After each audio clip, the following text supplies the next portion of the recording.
अस्सलाम वालेकुम एवरीवन। आज हम लेज़र का नेक्स्ट लेक्चर स्टार्ट कर रहे हैं जिसमें हम डिस्कस करेंगे इलेक्ट्रॉनिक एनर्जी लेवल्स के बारे में कि इलेक्ट्रॉनिक एनर्जी लेवल्स क्या होते हैं। इलेक्ट्रॉनिक एनर्जी लेवल्स को अगर हम क्वांटम मैकेनिक्स व्यू से देखें, क्वांटम मैकेनिक्स हमें क्या बताती है कि energy can not take arbitrary value, यानी एनर्जी लेवल्स में मौजूद जो एनर्जी होती है उसकी वैल्यूज़ हम खुद से फिक्स नहीं कर सकते, हम खुद से कंसीडर नहीं कर सकते, बल्कि वहाँ पर मौजूद जो एनर्जी लेवल्स की एनर्जी होती है वो मल्टीपल ऑफ फोटॉन होती है। And also have discrete energy. Discrete energy से मुराद है कि उनकी एनर्जी जो है वो फिक्स है, क्वांटाइज्ड है, उस एनर्जी को हम चेंज नहीं कर सकते, चाहे वो एनर्जी लेवल की फ़िक्स एनर्जी हो या फिर उनमें मौजूद इलेक्ट्रॉन्स की एनर्जी हो। बोहर पोस्टुलेट के मुताबिक हर एटम जो है वो परमिटेड स्टेट्स रखता है। परमिटेड स्टेट से मुराद है कि हर एटम की जो है वो स्टेशनरी स्टेट्स हैं और वो स्टेशनरी स्टेट्स जो हैं वो फ़िक्स हैं। उन स्टेशनरी स्टेट्स की एनर्जी भी फ़िक्स है और उनमें मौजूद इलेक्ट्रॉन्स की एनर्जी भी फ़िक्स है। एक इलेक्ट्रॉन एक स्टेशनरी स्टेट्स में लाई करने वाला इलेक्ट्रॉन की एनर्जी जो है वो दूसरे स्टेशनरी स्टेट्स में लाई करने वाले इलेक्ट्रॉन की एनर्जी के इक्वल नहीं हो सकती। अगर हम डायग्रामिक व्यू से देखें तो हमें पता है कि सेंटर पे पड़ा हुआ न्यूक्लियस जो है और इसके गिर्द ऑर्बिट जो हैं उनमें इलेक्ट्रॉन्स रिवॉल्व कर रहे हैं। इनके न्यूक्लियस के गिर्द जो भी ऑर्बिट्स हैं वो 4 टाइप्स के शेल में लाई करते हैं, जैसे के, एल, एम, एन, ये जो हैं ऑर्बिट्स हैं और इन ऑर्बिट्स में लाई करने वाले इलेक्ट्रॉन्स की एनर्जी भी फिक्स है। के शेल में मूव करने वाले इलेक्ट्रॉन की एनर्जी जो है वो एल में मूव करने वाले इलेक्ट्रॉन की एनर्जी के इक्वल नहीं हो सकती। इसी तरह एल में मूव करने वाले इलेक्ट्रॉन की एनर्जी जो है वो एम में मूव करने वाले इलेक्ट्रॉन की एनर्जी के इक्वल नहीं हो सकती और एम में मूव करने वाले इलेक्ट्रॉन की एनर्जी एन में मूव करने वाले इलेक्ट्रॉन की एनर्जी के इक्वल नहीं हो सकती। जिस तरह शेल की एनर्जी फिक्स है उसी तरह इन इलेक्ट्रॉन्स की एनर्जी भी फिक्स है। इसके अलावा अगर न्यूक्लियस और इलेक्ट्रॉन्स के दरमियान बहुत ज़्यादा डिस्टेंस होगा तो उसकी काइनेटिक एनर्जी उतनी ज़्यादा प्योर और पॉजिटिव होगी।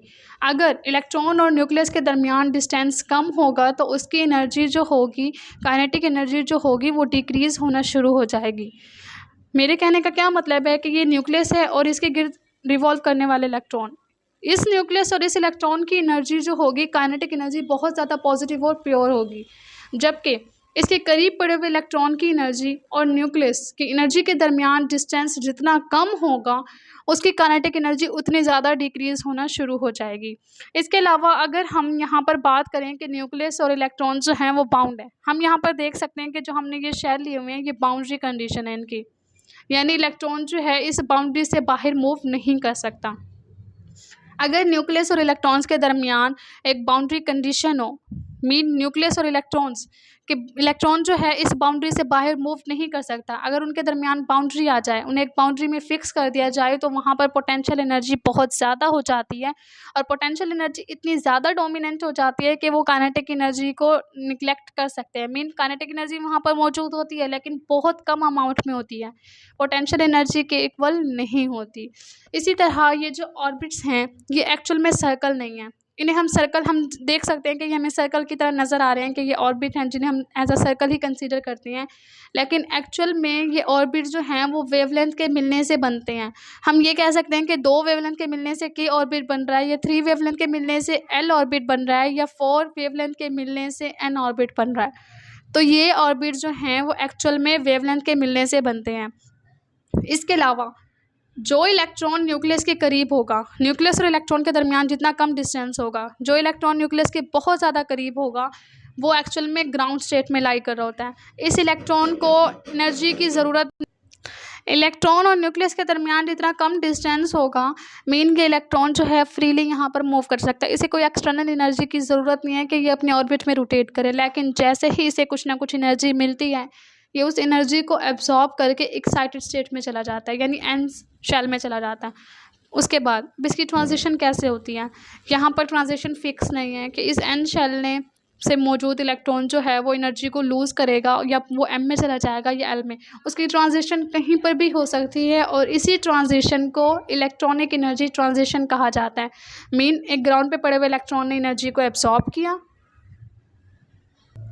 और एब्जॉर्ब करने के बाद वो एक्साइटेड स्टेट में चला गया और एक्साइटेड स्टेट से उसने कहीं पर भी ट्रांजिशन की, चाहे वो ट्रांजिशन एम में हो, चाहे एल में हो, चाहे एन में हो, इस टाइप की ट्रांजिशन को इलेक्ट्रॉनिक एनर्जी ट्रांजिशन कहा जाता है और इन लेवल्स को इलेक्ट्रॉनिक एनर्जी लेवल्स कहा जाता है। अब ग्राउंड पे पड़े हुए इलेक्ट्रॉन ने जो एनर्जी एब्जॉर्ब की और उसने जंप किया फ्रॉम ग्राउंड से एक्साइटेड स्टेट में, इस ट्रांजिशन को क्वांटम ट्रांजिशन भी कहा जाता है और इसमें मौजूद हर एनर्जी लेवल की एनर्जी जो है वो क्वांटाइज्ड होती है, फिक्स होती है, उस एनर्जी की वैल्यूज़ को हम चेंज नहीं कर सकते।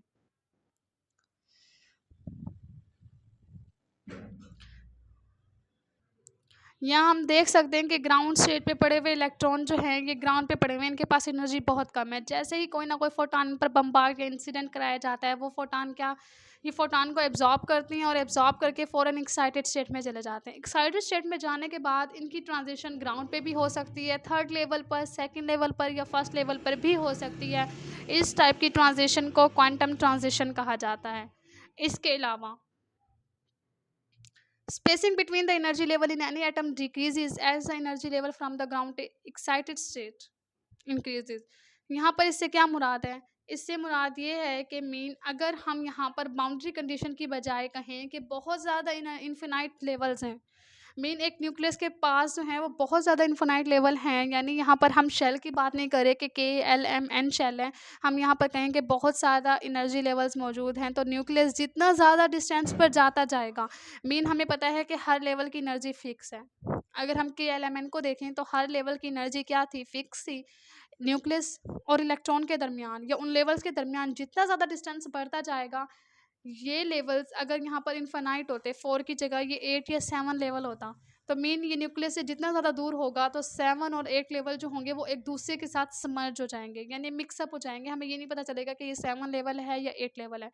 और अगर इलेक्ट्रॉन इस एनर्जी को हद से ज़्यादा एब्जॉर्ब कर ले तो वो इलेक्ट्रॉन इस लेवल को ही छोड़ देगा। यानी अगर एम पे पड़ा हुआ इलेक्ट्रॉन की एनर्जी फिक्स है, अगर हम कह रहे हैं कि उसकी एनर्जी 10 है, अगर उसने एनर्जी 15 एब्जॉर्ब कर ली तो वो उस स्टेट में तो ला ही नहीं कर सकता, क्योंकि हर लेवल की एनर्जी जो है वो फिक्स है और हर लेवल में मौजूद इलेक्ट्रॉन की एनर्जी भी फिक्स रहनी चाहिए। वो उससे ज़्यादा हाई लेवल एनर्जी में का इलेक्ट्रॉन जो है वो उसमें एग्जिस्ट नहीं कर सकता, तो वो इलेक्ट्रॉन क्या करेगा?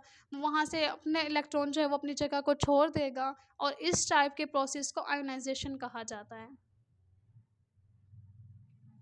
अगर इलेक्ट्रॉन बहुत ज़्यादा एनर्जी को एब्जॉर्ब कर ले तो वो अपनी बाउंड्री से चला जाता है या फिर छोड़ देता है अपनी बाउंड्री को। इस प्रोसेस को आयोनाइजेशन का प्रोसेस कहा जाता है। इसके अलावा एनर्जी लेवल्स जो हैं वो डिफरेंट टाइप्स के होते हैं, electronic energy level, molecular energy level and atomic energy level. और हर लेवल की एनर्जी जो है वो क्वांटाइज्ड होती है, फिक्स होती है। किसी भी लेवल की एनर्जी को हम खुद से चेंज नहीं कर सकते, खुद से कंसीडर नहीं कर सकते। हर लेवल की एनर्जी फिक्स है और हर लेवल में मौजूद इलेक्ट्रॉन की एनर्जी भी फिक्स है। इलेक्ट्रॉनिक एनर्जी लेवल में जो ट्रांजिशन होती है वो बहुत ज़्यादा ईजी होती है। ग्राउंड स्टेट पे पड़े हुए इलेक्ट्रॉन्स किसी भी फोटॉन को एब्जॉर्ब करके एक्साइटेड स्टेट में चले जाते हैं और एक्साइटेड स्टेट से आफ्टर टाइम डिके वो किसी भी स्टेट में वापस आ जाते हैं। उस टाइप की एनर्जी ट्रांजिशन को इलेक्ट्रॉनिक एनर्जी ट्रांजिशन कहा जाता है और उन लेवल्स को इलेक्ट्रॉनिक एनर्जी लेवल्स कहा जाता है। अगर हम मॉलिक्यूलर एनर्जी लेवल्स की बात करें तो मॉलिक्यूलर एनर्जी लेवल्स में ट्रांजिशन जो है वो इलेक्ट्रॉनिक एनर्जी लेवल की तरह इजी नहीं होती, क्योंकि मॉलिक्यूलर एनर्जी लेवल्स में जो एनर्जी लेवल्स बनते हैं उनमें वो किन के दरमियान बन रहे होते हैं? मॉलिक्यूल्स के दरमियान बन रहे होते हैं, यानी दो या दो से ज़्यादा एटम्स मिलकर मॉलिक्यूल्स बनाते हैं। तो अगर दो एटम्स के दरमियान के मिलने से मॉलिक्यूल बन रहा है तो उस मॉलिक्यूल की एनर्जी ट्रांजिशन इतनी ज़्यादा इजी नहीं होगी जितनी इलेक्ट्रॉनिक एनर्जी में किसी भी एटम की ट्रांजिशन हो रही थी। यहाँ पर क्या होगा? यहाँ पर वाइब्रेशन भी होगी, रोटेशन भी होगी, स्पिन भी होगी और उनकी वजह से इलेक्ट्रॉन्स जो होंगी उनकी एनर्जी चेंज होगी। और उसमें ट्रांजिशन के लिए वो ये नहीं होगा कि वो ग्राउंड से सीधा एक्साइटेड स्टेट में चले जाएंगे। वो ग्राउंड से एक्साइटेड स्टेट्स के दरमियान भी कुछ ऐसे स्टेट एग्जिस्ट कर रही होंगी जिनमें वो इलेक्ट्रॉन्स जो होंगे वो मूव करेंगे, या फिर वो एक्साइटेड स्टेट में जाने की बजाय, एक्साइटेड स्टेट से ग्राउंड स्टेट में आने के बजाय वो पहले उन स्टेट में लाई करेंगे जो वाइब्रेशन भी हो सकती हैं, रोटेशनल भी हो सकती हैं। अब इन स्टेट्स की जो एनर्जी होती है वो एनर्जी फिक्स होती है, वो इक्वल है hc/λ की, और जो ऑर्बिट्स जिन वेवलेंथ से मिलकर बनते हैं वो वेवलेंथ होती है hc/e2 - के। और हर लेवल की एनर्जी क्वांटाइज्ड है, फिक्स है, जो क्वांटम मैकेनिक्स की व्यू से भी देख सकते हैं। और इसके अलावा बोहर के पोस्टुलेट्स की मदद से भी जान सकते हैं। तो ये था हमारा आज का टॉपिक। नेक्स्ट टॉपिक में हम डिस्कस करेंगे कि मॉलिक्यूलर एनर्जी लेवल्स क्या होते हैं और हम मॉलिक्यूलर एनर्जी लेवल्स में किस तरह एनर्जी लेवल्स में ट्रांजिशन करा सकते हैं। किसी भी इलेक्ट्रॉन को एक्साइटेड करके किस तरह एक्साइटेड स्टेट में भेज सकते हैं और उनकी ट्रांजिशन किस तरह पॉसिबल होती है।